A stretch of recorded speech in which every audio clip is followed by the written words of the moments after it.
नमस्कार मित्रांनो, कुण्या राजाची ग तू राणी या मालिकेच्या आजच्या भागात आज आपण बघणार आहोत.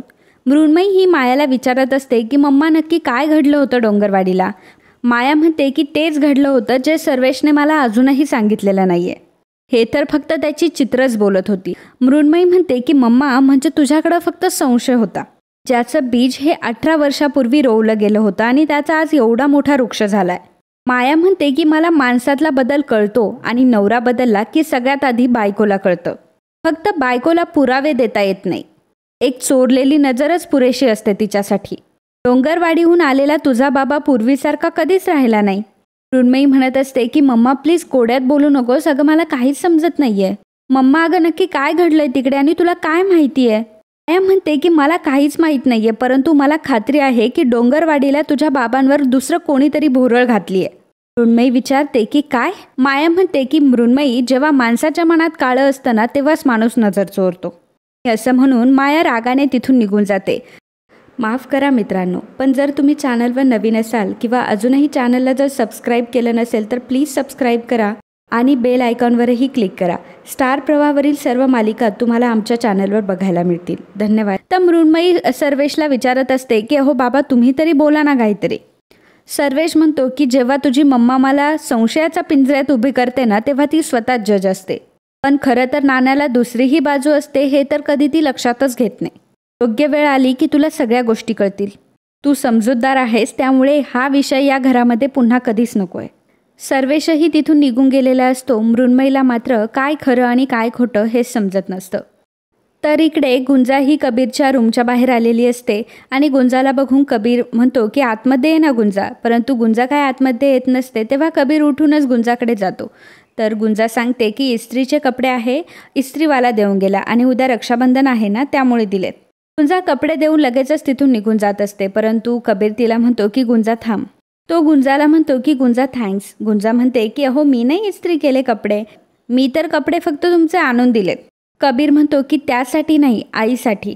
खरं तर माझी आई ही माझ्यासाठी सगळं काही आहेच आणि माझ्या आईचा जीव वाचवला त्यासाठी थँक्यू म्हणतोय. गुंजा म्हणते की माणसाला वाचवण्यातच माणसाचं खरं माणूसपण येत असतं. कबीर म्हणतो की होय, आणि यापूर्वीच मी तुझ्याकडनं बघितलंय ते.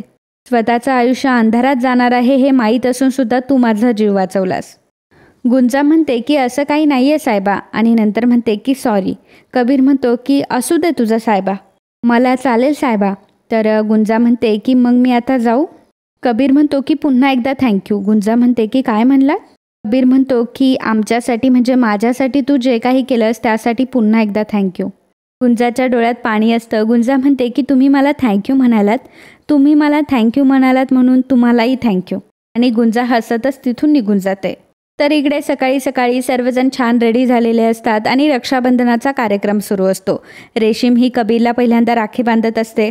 कबीर जेव्हा रेशीमला गिफ्ट द्यायला जातो तेव्हा रेशीम कबीरच्या हातातले असलेले सगळे पैसे ओढून घेते. तो म्हणतो की अरे रक्षाबंधनाच्या ओवाळणीच्या खात्यावर डायरेक्ट दरोडाच घालतीये ही. रेशीम म्हणते की तुझा नक्की काय प्रॉब्लेम आहे, मी तर फक्त 2000 रुपये घेतले, तुमच्या काय इस्टेटीतला वाटा नाही घेते. तर विजया म्हणते की रेशीम अगं काय बोलतीयस तू, कुठे काय बोलायचं ना काही कळत नाही तुला. कबीर रेशीमला म्हणतो की अगं फार काही इस्टेट नसली आपली तरी त्यात तुझा वाटा आहेच आहे. रेशीम म्हणते की बरोबर आहे. सुबोध म्हणतो की कबीर म्हणजे खरंच वाटा द्यावा लागणार आहे.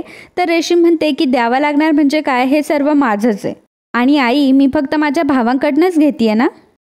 त्यानंतर सुबोध पाटावर बसतो आणि रेशीम सुबोधला राखी बांधते. सुबोध म्हणतो की ताई तुला एक सांगू का, माझ्या पाकिटात जे काही पैसे आहेत ना ते कबीरच्या साखरपुड्याच्या केटरिंगसाठी ॲडव्हान्सला द्यायचे, मग माझ्या पाकिटावर फक्त दरोडा घालू नकोस प्लीज. रेशीम म्हणते की हो का, मग तुझ्याकडे माझा नंबर आहेच, तू मला ऑनलाईन पैसे पाठवून दे, सिम्पल.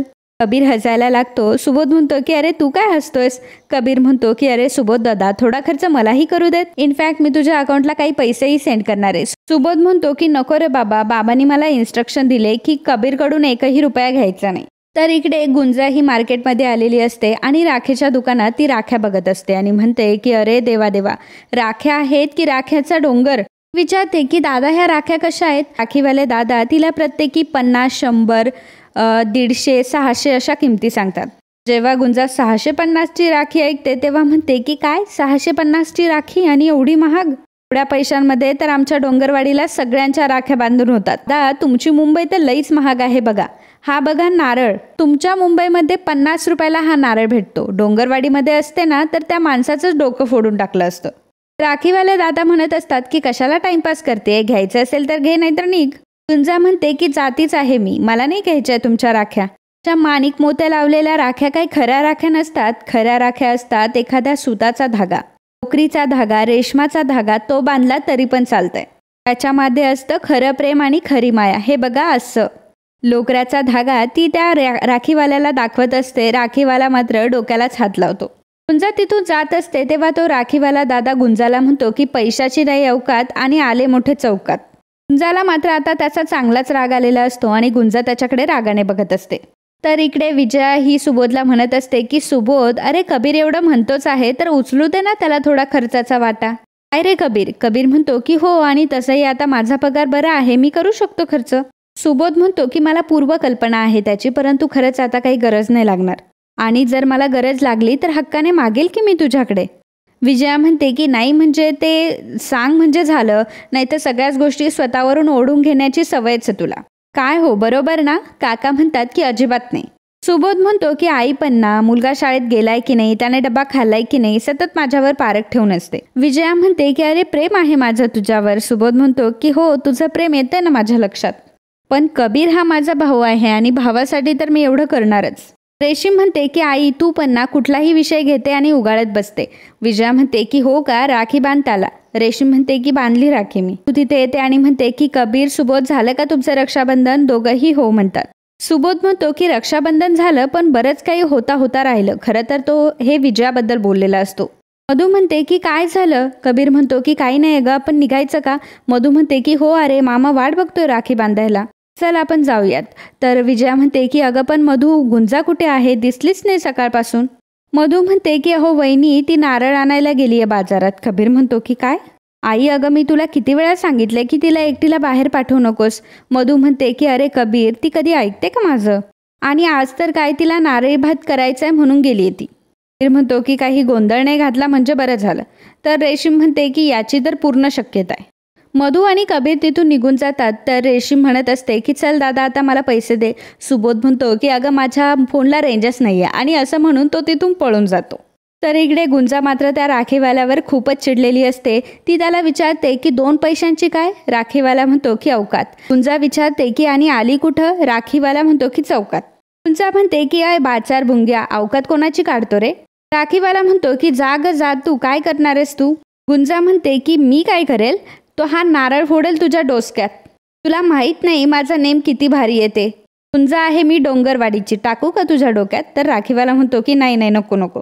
गुंजा म्हणते की आत्ता कसं? गिऱ्हाईकाशी कसं नीट बोलायचं आणि नीट वागायचं. कसं बोलायचं? राखीवाला म्हणतो की नीट बोलायचं. गुंजा म्हणते की गिऱ्हाईक कसे असतात? देवासारखे असतात. तर इकडे गुंजा ही राखीवाल्याशी बोलत असते. मृण्मयी ही तिथे आलेली असते. मृण्मयी मागे असते आणि ती बाबांशी बोलत असते की बाबा अहो आत्तूसाठी साडी घेतली आहे, ती लवकरच येते तिकडे. मृण्मयी फोन कट करते आणि फोन हा तिच्या हातातच असतो आणि गाडीची चावी शोधण्यासाठी ती पर्समध्ये तिच्या बघत असते. तेवढ्यात 2 चोर हे गाडीवर आलेले असतात आणि मृण्मयीचा मोबाईल घेऊन ते तिथून पळून जातात. मृण्मयी मोठमोठ्याने ओरडत असते की चोर चोर, माझा मोबाईल पळवला. गुंजाने ते बघितलेलं असतं आणि गुंजाच्या हातात जो नारळ असतो तो नारळच तिने त्या चोरांकडे फिरकावलेला असतो आणि त्यातल्या एका चोराला तो लागतो आणि त्यांचा तोल जाऊन त्यांची गाडी खाली पडते आणि ते चोर देखील खाली पडतात. मृण्मयी त्या चोरांकडे जाते आणि त्या चोरांची कॉलर पकडते आणि म्हणते की काय रे, फटफटीवरनं चोरी करताय का? ती फटफटी विका म्हणजे पैसे येतील.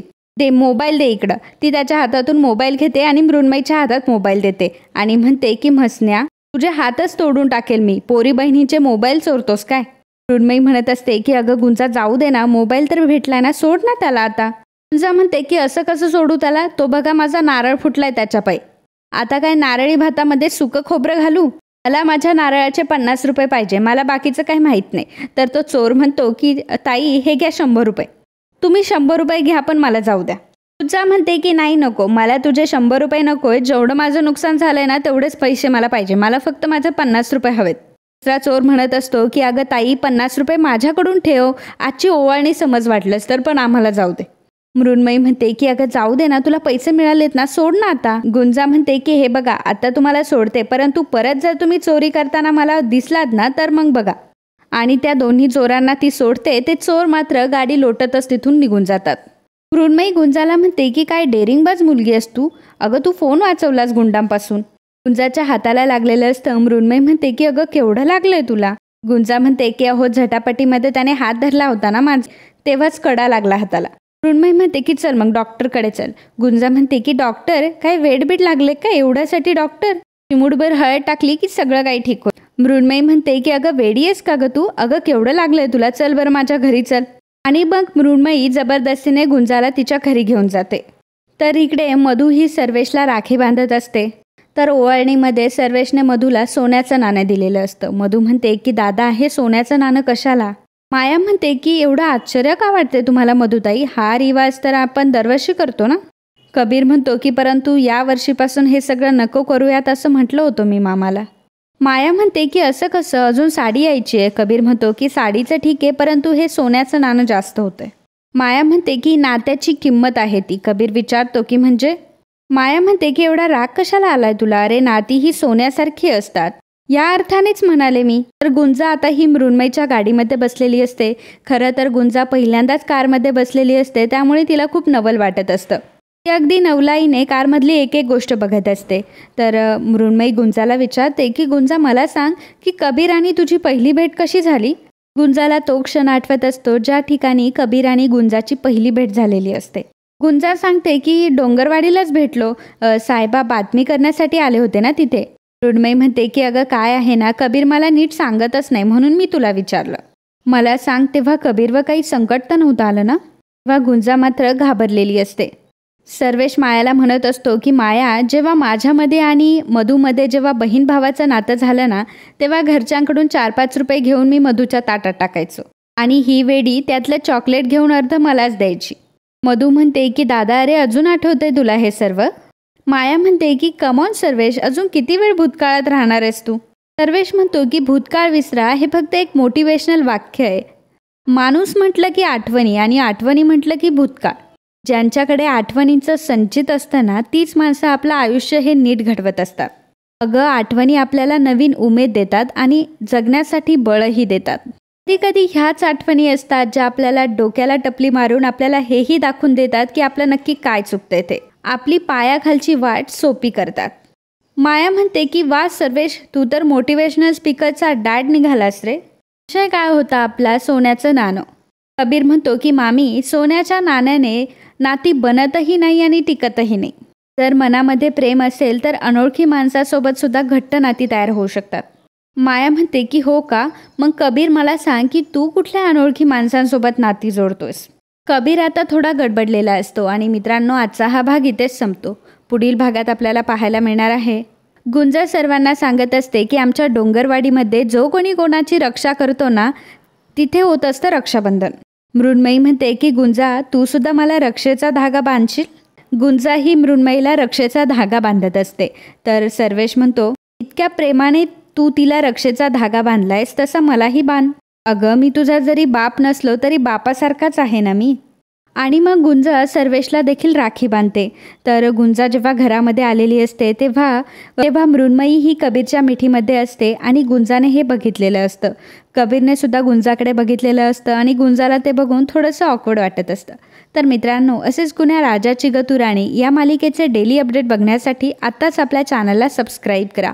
आणि आजचा हा भाग तुम्हाला आवडला असेल तर व्हिडिओला लाईक आणि कमेंट करायला अजिबात विसरू नका. धन्यवाद.